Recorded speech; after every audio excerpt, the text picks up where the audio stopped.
Somewhere Better by I_am_Ellie on AO3.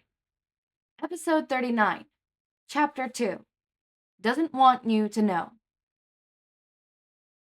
On medication for nightmares, but he seems to be having them again. Ankisho's voice faded in and out as he played with the action figures. The pediatrician said, grief, trauma. Likely cause. Miss Yama's voice now. It was so hard to pay attention when he was playing. Bam! Every block fell down, and Izuku felt a bit frustrated. He was a hero. He would be careful to save as many buildings as possible. Buildings were expensive. Izuku, Miss Yana called. Izuku looked up. Would you like your uncle to go, or stay in here with you? Izuku looked at Ankisho. Ankisho just looked back at him, raising an eyebrow. Like he was asking the same question, but without as many words. Izuku frowned. Stay, please, he answered. Miss Yuna looked really nice, but she was still scary, and Ankisho made him feel safer around people he didn't know. Izuku climbed up into the shorter, squishier chair next to Shouta's, sitting across from the woman now, smiling at him kindly. She was just a very nice woman. Izuku thought he'd liked her. She reminded Izuku quite a bit of his pediatrician, except Miss Yuna was less all business. Not to mention that her quirk wasn't completely and utterly obvious, like his pediatrician was. How would you like this to go, Izuku? Miss Yuna asked. Izuku blinked at her owlishly. I don't understand, ma'am, he said slowly. Sorry, that was silly of me, Miss Yuna said. We can do a number of things. The choice is yours. We can color pictures, or talk about your day, or talk about your friends, or we could get right into business and talk about why you think your nightmares are happening again. The choice is yours. Izuku wasn't sure if he wanted to talk about the nightmares, or about Toya, or about anything. He didn't know Miss Yuna. He just met her. And if he told her about Toya, then he was practically telling Ankisho about Toya. And he didn't want to do that because Ankisho would be sad, and because Ankisho would be disappointed that he hadn't told him about Toya after meeting him. Izuku just hadn't been sure what to do. I like coloring, Izuku said, and Miss Yuna smiled, not looking disappointed with his decision. Maybe she had meant what she said, what she'd told him about choosing, and it was up to Izuku. She handed him a blank piece of paper and a box of crayons. Why don't you draw your family, Izuku? She suggested. Why don't you draw your family, Izuku? She suggested, leaning back into her chair and grabbing her own blank piece of paper and crayons. She had an Ankisho a blank piece of paper and crayons as well, and Izuku's uncle looked like he was at an utter loss for what to do with them. He drew Ankisashi first. Izuku knew he was a bit taller than Ankisho, but he wasn't sure how to draw that, so he just made a mental note to make his head a little higher than Ankisho's. He drew his hair down, since that was how he usually wore it when he was off of work, as well as the radio t-shirt he liked and the neon green sweatpants that Ankisho did not like. He drew his glasses on his face before coloring his skin, and, the sides of his head, like little purple lines, for his hearing aids. He also drew the outlines of the couches and the doors of their apartment. Next was Ankisho. Dark black hair and reddish eyes, gray sweatpants, and a black sweater. And there, on his knee, he drew a black box. His uncle's knee brace. Ankisho was wearing it right now, because the change in pressure outside had started bothering his old injury. He drew the cat's necks. Akio, who had a little bubble by her head, that said bark. And Takana, who was round and looked rather like a vague cat-shaped melon. He drew himself last, right on the other side of Ankisho, nearest to Takara. Green hair, freckles, tiny and short, with bright red sneakers, and a green hoodie. Done already? Miss Yuna asked, looking up from her drawing. It was a drawing, far better than Izuku's, that portrayed a little girl, and who Izuku assumed was Miss Yun. On Ankisho's paper, there was a rough drawing of Ankisashi, Aunt Nemuri, Ankisho, and Izuku. Izuku thought he liked Ankisho's drawing best. Can I see your drawing? Miss Yun asked, and Izuku handed it over. He liked showing people his drawings. He loved drawing. Miss Yuni hummed in approval as she looked at the crayon drawing. Impressive, she noted. I especially like the detail you put into the drawing. Izuku smiled at her. Ankisho was still shading something in on his. Not drawing, but not looking up from his paper. Izuku, do you like books? Izuku shrugged. Sometimes, he said. But you got a lot of books over there that I can't read. A lot of them are in English, and, I don't know, I can't really tell. Chinese. Miss Yui supplied. I was born in China. I went to school to study languages and psychology, and I lived in the UK and America for a little while. I'm well attained enough in languages to read books printed in English. Izuku grinned. I have a friend named Denki who could read and write and talk in English. He's learning how to read and write in kanji right now, but it's taking him a little while. He's kind of a slow learner, but that's okay. He's really smart and nice and great, and he loves old English books like Catcher in the Rye and stuff like that. Miss Uni smiled. That's great, Izuku. He seems like a great friend. She said brightly, Do you have any other friends? Izuku nodded eagerly, getting taken away in his ramblings about his best, and really only, friends. I have 3 others, Izuku exclaimed. I'm friends with this girl named Ochako, and she's really good at math. And she was my first friend at my school, and I have a friend named Hitoshi, but he doesn't like to talk. I think he thinks his quirk is evil, and that's dumb, but I can't really make him talk. Oh, and I have a friend named May. She loves inventing. She can make these awesome potato guns, and it's great. He took a giant breath. I just think they're really cool. I can tell, Miss Yoon said with a laugh. I'm really happy you have such amazing friends. Izuku nodded fermentously, curls bouncing and flopping everywhere. Me too, he agreed. Me too. Izuku was on the floor somewhere, once again making his way through the toys in Miss Yuna's bin, and Shouta was sitting in his original space in front of her desk. His drawing was complete and rested in his lap. He hadn't quite known what he was supposed to do when she told them to draw their family. His own family was long dead. He hadn't seen his mother in years, and his memory of her appearance was fuzzy at best. Not to mention that he hadn't seen his father since he was around 7, and now there was nothing more than another faceless person who had hurt him. After the incident that had taken both their lives, the two had had a closed casket funeral, so Shouta wasn't even sure of what they had looked like before their demise. There was nothing left of them besides memories, showered in thin veil of fog, the buzzing of clippers, hunger, arguing during all hours of the night, the cold and the all-encompassing loneliness that he felt before he had gotten his cat, Takara, before he met Nemuri and Hizashi. So he hadn't drawn them. He had drawn Hizashi, who was going to legally be his family soon, and Nemuri, who wasn't blood or related to him through any legal means, but who might as well have been. And then there was Izuku, the only blood family he had left. Shouta knew why Yuna had given Izuku the option to draw. He read about children's therapy before, how the way their drawings are constructed can tell quite a lot about the child's personality and home life, their mental state, how they felt about themselves. Yuna was sitting across from him. Her nails were painted a warm orange, white, and deep purple. She was studying the drawing intently.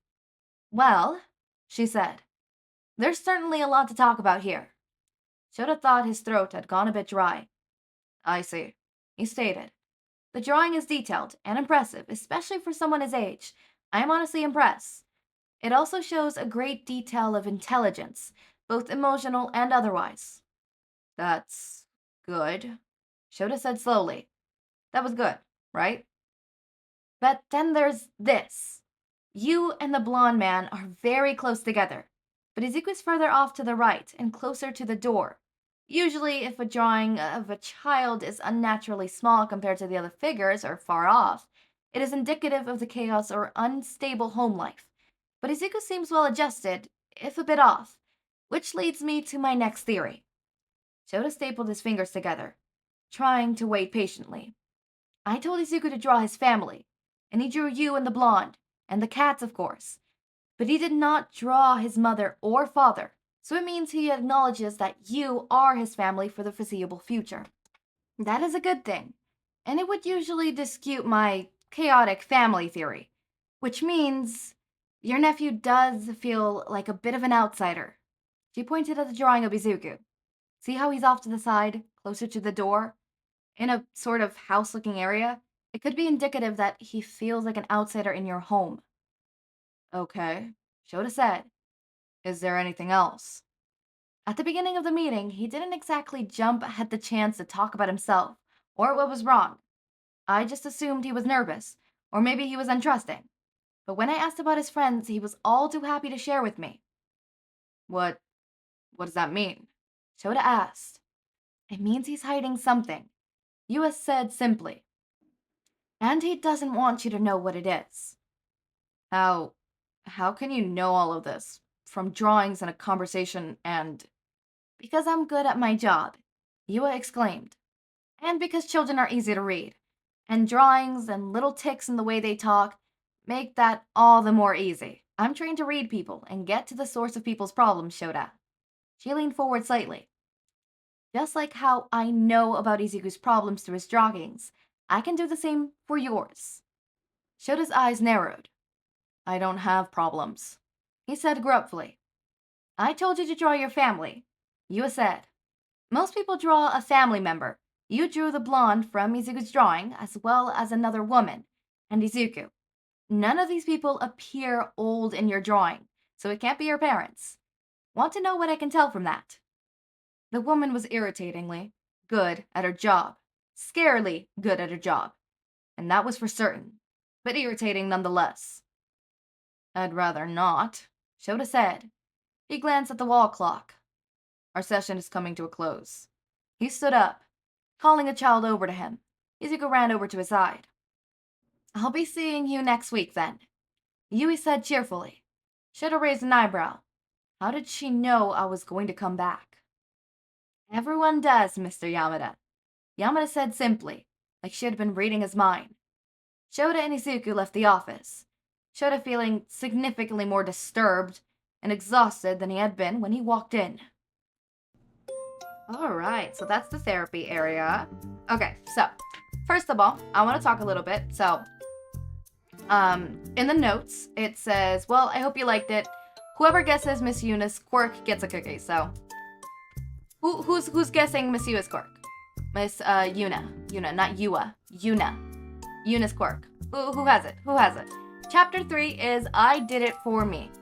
Summary. I don't normally read the summaries. No, actually I do. Why did I read ahead? What? I don't need to read the summary. I know what's gonna happen. Y'all could get stuck not knowing. But what do we think? I will say, I was super intrigued about what someone's drawing says about the person. It is a super interesting, thing that, you could study and stuff, right? Obviously, you could study it, right? But it's something that I've always found interesting and that I've always wanted to do more research on. There's a lot of things that a drawing could say about a person. Sorry, I was putting away some stuff. As I said, I have to leave and start getting ready to leave. And by ready to leave, I mean I need to put my shoes on and be out the door in a couple minutes. Like, I'm really cutting it close when it comes to recording this video. But as I was saying, it's really indicative of what a person really feels, especially in children.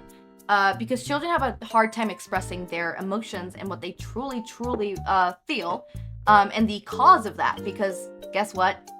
Adults have it the same way. Adults are like, oh yeah, I'm sad because of this. I started crying because I didn't get the promotion at work. No, that's not the true reason. That is what made that's what broke the camel's back. But that might not be the true reason. The true reason behind that is you didn't get that promotion, therefore you feel like a failure, and you're reminded of either your childhood or you just feel like a failure, right? There is a deeper meaning to a lot of the things on why you're sad, right? If you're really upset about something and you truly don't understand why, it could be something as simple and small as a pencil dropping. Stop and think. Why? Because sometimes what we think is irrational is rational. All right, sometimes what we think is something completely like, oh my god, why am I sad about this? It makes no sense. I shouldn't be sad about this. It makes complete sense when you strip it down to its fundamentals. A kid crying about a lost toy might not just be a kid throwing a tantrum because they lost a toy.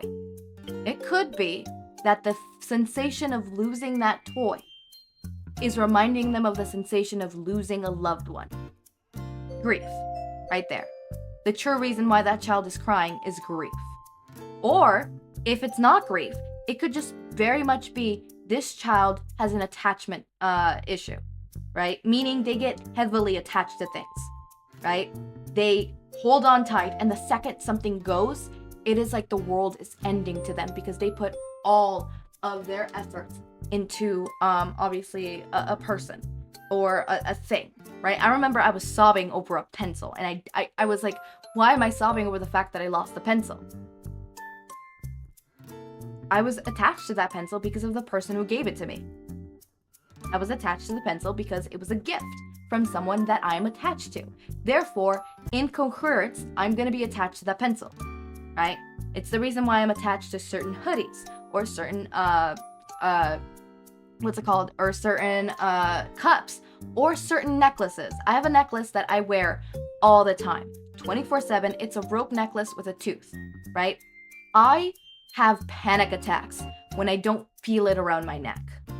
I still, to this day, I'm no longer attached to the person.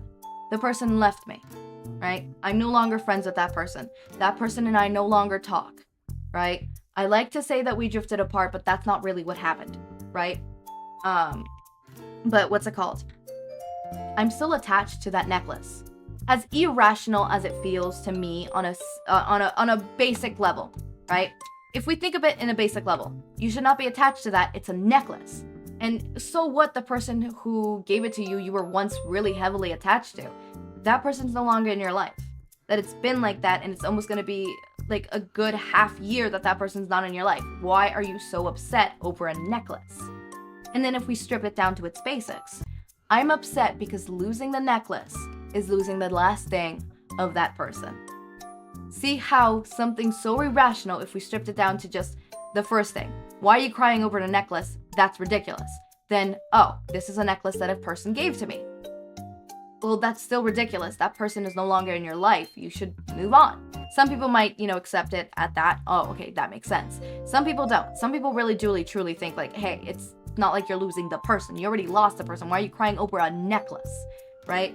And then we strip it down to its absolute base, which is the sensation of losing the necklace and not having it around my neck is like the sensation of losing the person. And living through that again is hard, right? We strip it down to all of these things. And because it is hard to have that type of fundamental thinking, like, do not get me wrong, as much as I understand that a lot of the times our actions have meanings, and the way we behave, the way we walk, the way we talk, the way we blink, well, maybe not blink, but the way we talk, our characteristics even, on the way we present ourselves, it all has to do with our psyche, our past, our current behavioral things that we were taught as we were growing up, cultural things, all of that builds up into that. But just because I have the fundamentals to know, okay, someone's crying over this, that doesn't mean that that is the thing that's making them upset. It's the thing that's reminding them of them or the underlying issue there, right? It doesn't mean that I'm always understanding my own underlying issue. It is a habit that is, it is not a habit, but it is a thing that is hard to process and hard to understand even more, It is not something easily done. Right? It is years of me practicing to do this and understanding I'm crying or I'm mad because of this. And I'm mad because of this or crying because of this because of this. Being able to strip it down to its fundamentals is not something that's easily done. So imagine, an adult can't easily do it. How the fuck is a child gonna do it, So children and child psychologists and child therapy, a lot of the times they rely on looking at the child's characteristics, what the child is, so they have to take into account on what the child is telling them. Understand that just because the child is telling them everything's fine, or even if the child is telling them, I'm crying because of this, right? I'm crying because this made me sad. This orange colored toy made me sad. In reality, it's the red toy over there, right? Obviously, it's not a toy, but you get what I mean, right? So taking into account what they're saying, while also understanding that sometimes they say something but mean something else. taking and understanding their body language, taking and understanding their behaviorisms, because there's a difference between their body language and their behaviors, right? Taking into consideration what the parents are saying, and then taking into consideration what the child is showing, right? What the child is expressing, right? They have to take all these little factors, put it all together, and then come up with a solution, because they basically, child psychologists have to do the part of a lot of parts. I mean, therapists have to do that as well. In adult therapy, they have to take in consideration what the person is saying, their behavior is, right? But it's to an even bigger degree, because children have a very fluctuating mind. They're in a very developmental stage. They don't know how to express their feelings that well, and it's hard for them to express their feelings. You know, it's not something that is easily done. It's not something that comes to them like second nature, like it does for us adults. This is something that they're supposed to learn. They learn how to communicate their emotions and what they're feeling later down the road, right? Whether it is from their parents, which they should be learning it from their parents, but not all the time they learn it from their parents. Whether it be from their parents, from siblings, from the people around them, but slowly but surely they learn. Sometimes there's adults out there who don't know how to handle their own emotions, who don't know how to express their emotions, who aren't understanding that, and it's because in their developmental stages, they didn't learn how to control and navigate their emotions. Control in the sense of understanding that I'm mad, therefore it doesn't mean that I have to start throwing, kicking, punching, pushing, and doing all that stuff and letting my anger control me. Understanding, yes, I am angry, and that is okay. But understanding that I cannot let that anger make me do things that are not sociably or legally okay, right? And understanding that just because I'm mad does not mean I have to take it out on everyone, right? And yes, there's some adults out there who don't know that. Or not necessarily that they don't know that, but they don't know how to manage that. And that's because they weren't taught that in the developmental stages of when they were developing, you know, little kids. As much as one might think like, oh, it's stupid to have a kid tell you they're sad and then why, and have them calm down and understand that their emotions are okay, that is setting them up for success, because they will understand their emotions way better, right? They will know how to communicate their emotions way better, meaning the relationship between the parent and the child will go way more smoother.